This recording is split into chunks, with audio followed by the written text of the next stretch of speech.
नमस्कार।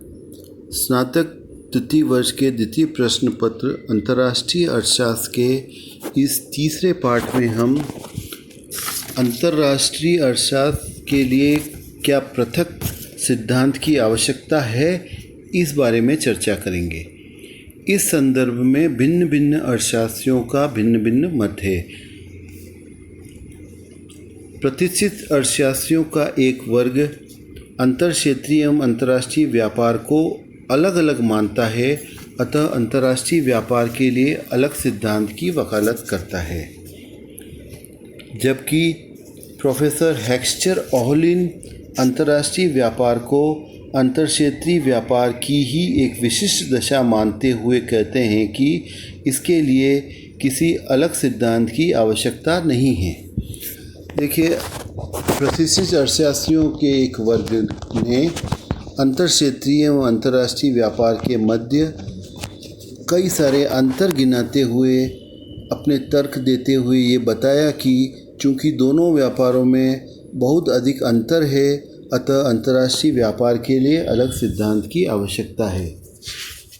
जबकि प्रोफेसर हेक्स्चर-ओहलिन ने अपने तर्कों से यह सिद्ध करने का प्रयास किया कि अंतर्राष्ट्रीय एवं अंतर्क्षेत्रीय व्यापार में कोई विशेष अंतर नहीं है।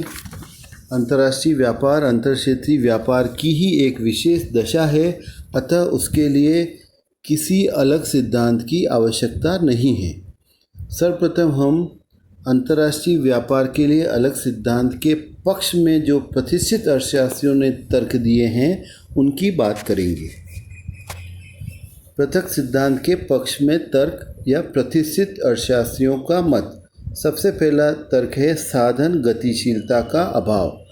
प्रतिष्ठित अर्थशास्त्रियों के एक वर्ग के अनुसार दोनों व्यापारों में साधन की गतिशीलता का अंतर होता है। अंतर्क्षेत्रीय व्यापार में साधन की गतिशीलता होती है, जबकि अंतर्राष्ट्रीय व्यापार में साधन की गतिशीलता का अभाव होता है।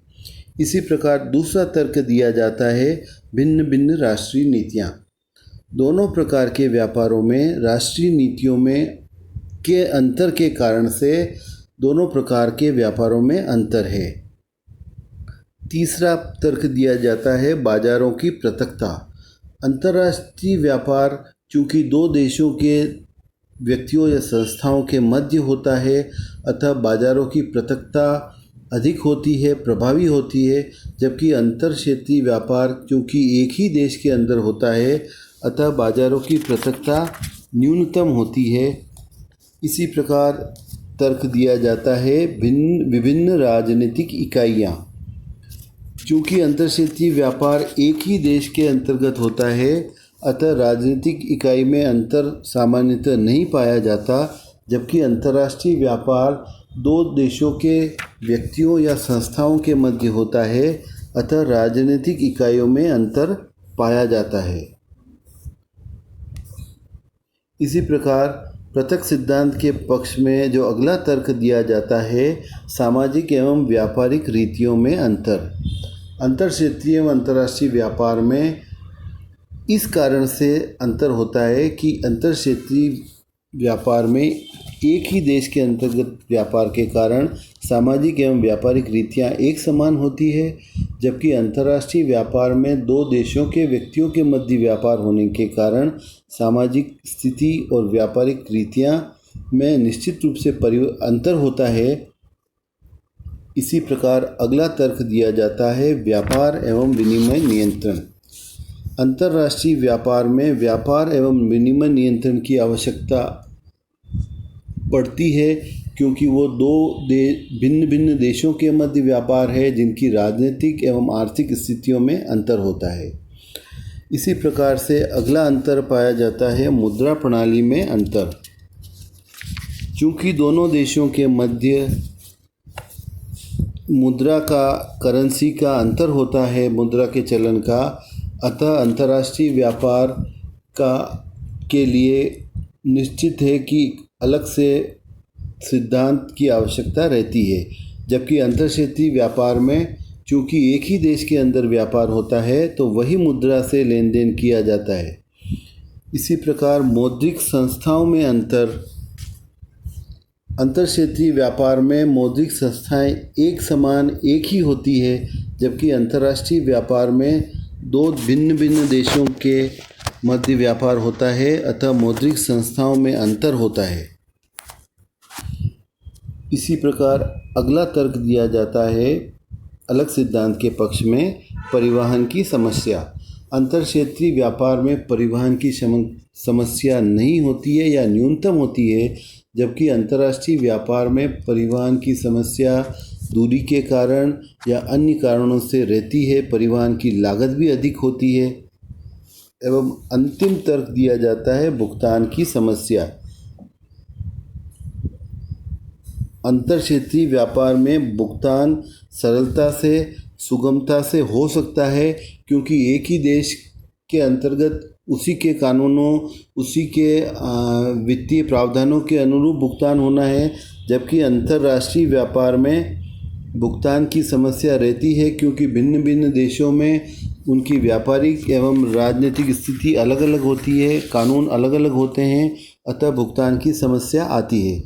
इस प्रकार हमने ये देखा कि प्रतिष्ठित अर्थशास्त्रियों की इस वर्ग ने अपने जो तर्क दिए और उन्होंने इन तर्कों की सहायता से ये सिद्ध करने का प्रयास किया कि चूँकि अंतर्क्षेत्रीय एवं अंतर्राष्ट्रीय व्यापार में कई सारी भिन्नताएं हैं, अतः अंतर्राष्ट्रीय व्यापार के लिए अलग से सिद्धांत की आवश्यकता है। अब हम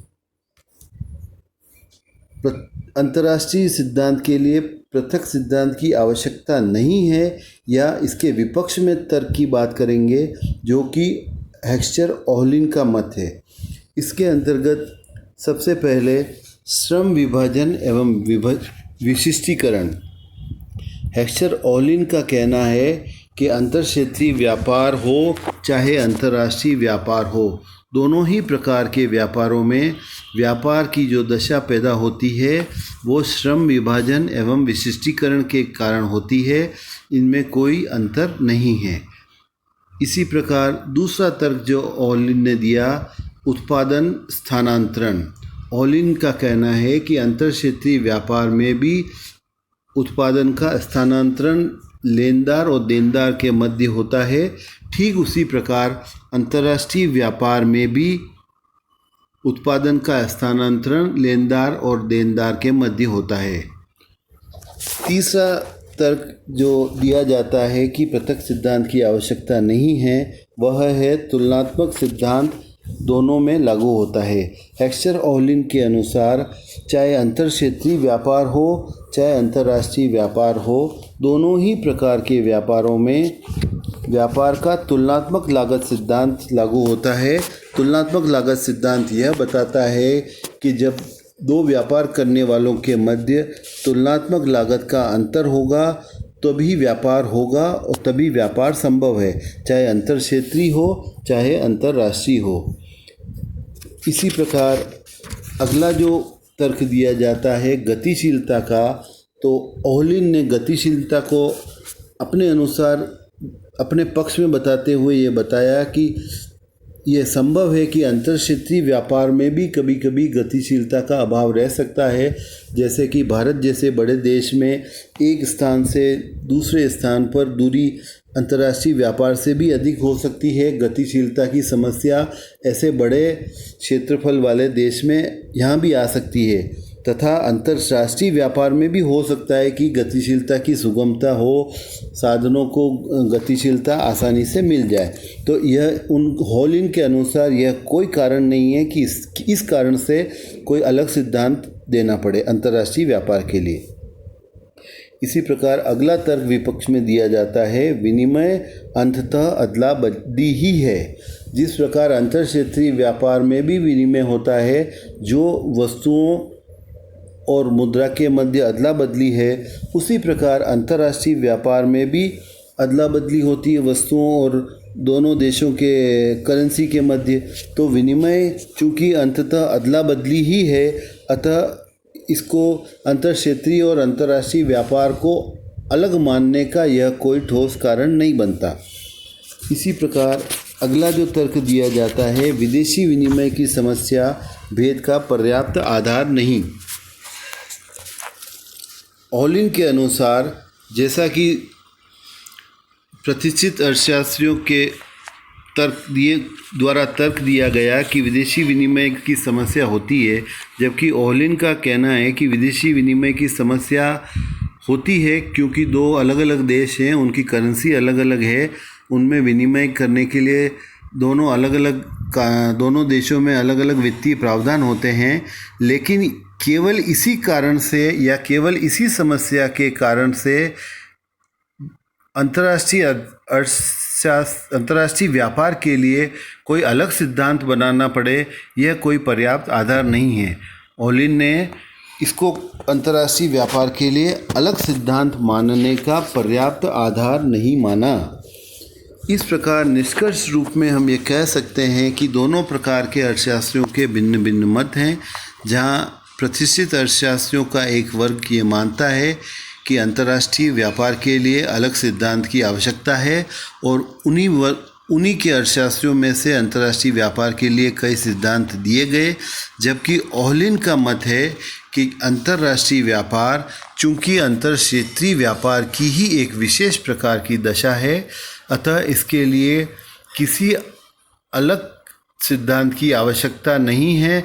जैसे अर्थशास्त्र के सामान्य सिद्धांत उसकी विभिन्न घटक इकाइयों पर लागू होते हैं, उसी प्रकार अंतर्राष्ट्रीय व्यापार पर भी थोड़े परिवर्तन के साथ लागू किए जा सकते हैं।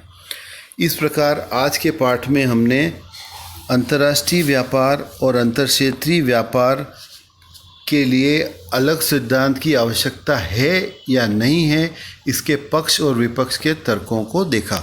धन्यवाद।